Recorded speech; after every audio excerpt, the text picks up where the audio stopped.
Well, Lee, thanks for talking to us the day after the night before. Your side were on the wrong end of a seven-goal thriller. It ultimately sees your side out of the FM Cup at the quarter-final stage. We know it's a gut-wrenching way to lose any game of football with a last-best goal, but now the dust has settled, how do you reflect on the night's action? I'm immensely proud of the boys to get where we got to and to push a good Swansea side all the way to the last minute as we did. We can take a lot of pride and a lot of credit from it, but ultimately we wanted to progress and win the game. So we're desperately disappointed, although the dust has settled. Maybe it was a bit of a missed opportunity, but overall, very, very proud of what we've achieved, got to where we got to, and if we were going to go out, at least we went out on our shield, playing the way that we wanted to play and doing it the way we did. And disappointing, but like I say, there's a lot of positives to take from it. Unfortunately, like I say, we're at the cup. Yeah, Swansea hadn't conceded a single goal until that stage. Their manager's since heaped praise on your tactical approach to the game. Who was that? Is that you, Bellingham? What do you mean you're passing? He's on the other. These wonder kids. 5 minutes on. He's over there. What are you doing? Sorry, Dal. Carry on. Yeah, sorry, Lee. Swansea, as I say, hadn't conceded a goal until that stage. Their managers. Shoot! Are you having a? He's over there. You okay to continue, Lee? Everything okay? Yeah, sorry, yeah. We'll try and crack on. Their managers heaped praise on the tactical approach after the game. Did you feel like you were the better side performance-wise last night? Yeah, sorry, Dale. Yeah, I did, yeah. We obviously knew they hadn't conceded a goal in the 3 games and looked relatively untested throughout. And the one thing we wanted to do was we wanted to definitely play with 2 strikers, although they played with 3 in midfield. They passed the ball and overload you a little bit, but we wanted to play with 2 strikers to occupy the 2 centre halves and give ourselves a goal threat. And I think looking at all the stats and the statistics, we can really push them to answer some tough questions. And we took the lead.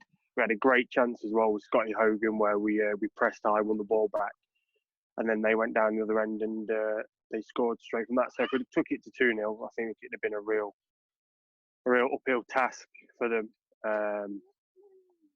But unfortunately,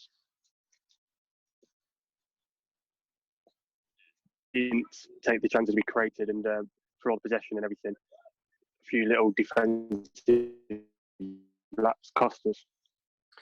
Yeah, we mentioned that there was more shots on target, there were more shots in total, without placing the blame anywhere in particular. You have to look at it and you have to suggest it was a defensive problem. Do we have to mention the keeper himself, or is it collective responsibility?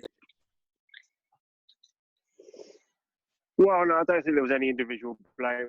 I think the first goal was a bit sloppy in terms of losing the ball in our own defending third and allowing them to get in behind us, which was poor really, because we should manage the game a little bit better. But the way we want to play, we want to push up the field and we want to attack, and we certainly won't be sitting back and defending. So we got caught on a couple of encounters and a few shots from distance, which they have quality players. Their front 3 and their 2 attacking midfielders are of real quality. To limit them to what we did is great credit to ourselves, but the game could have probably been out of sight. So there's no blame. It's a collective thing, but when you ask the players to play in a certain way, you do sacrifice a little bit. We either sacrifice going forward or sacrifice a little bit at the back, and it's cup football, and we wanted to win, and we certainly wanted to put them on the back foot and create chances and certainly score goals to win the game. And it's one thing we did. Maybe we just didn't quite get the balance right in terms of attack and defence, but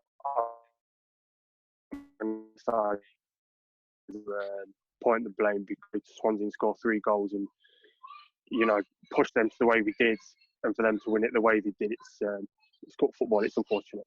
Yeah, one or 2 questions that will be asked. You'll pick the bones out of the performance. You made a big call last night, pre-game. Lots of chatter on online about leaving Jude Bellingham on the bench. I think we can hear Jude's high-pitched voice in the background, but he's since came out and appears to be calling for a change of manager, according to his Twitter feed.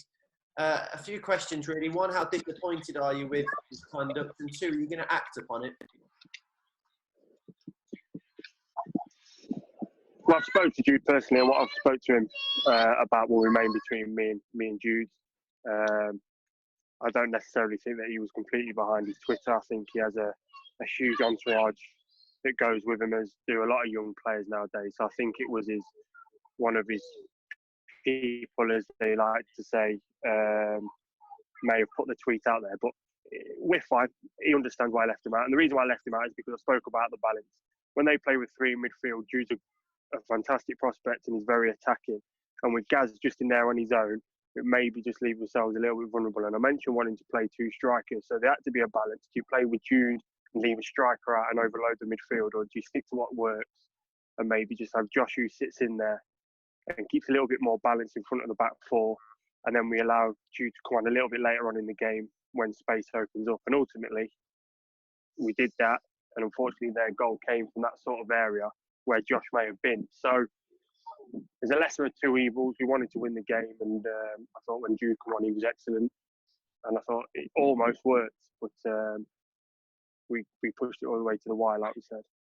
This is, of course, your first campaign as manager at just 35 years old. You're one of the youngest managers in the competition. How big a learning experience has it been for you, and has it whetted that appetite in the years going forward? Yeah, it certainly has. Certainly has. I'm delighted with obviously having the opportunity to do it. I've been very grateful for the chance, and it's something that I'd love to get my teeth into a bit further down the line, if and when it arises. It's hopefully I'll be around for a long time, and I can manage a few more matches in the near future. Finally, from me, a parting message for the Blues support who have been right behind you from the very first kick of the very first round. King Camp has been the campaign slogan online. Have you got a message for the Blues fans? Thank you for your support. I know the players have really appreciated it. Fantastic away support last night in South Wales in difficult times. We're obviously very disappointed we can't take this journey further for you, but we're delighted we've got so far and you've had a good time on the way. And for myself and the players, thank you for the support, and hopefully we'll be back doing it again sometime soon, and more good times ahead. It's been an absolute pleasure following your journey each and every step of the way. We appreciate you talking to us in both victory and in defeat last night, and all the very best with the rest of your career and the rest of the season. Thanks, Dale. Appreciate it. All the best.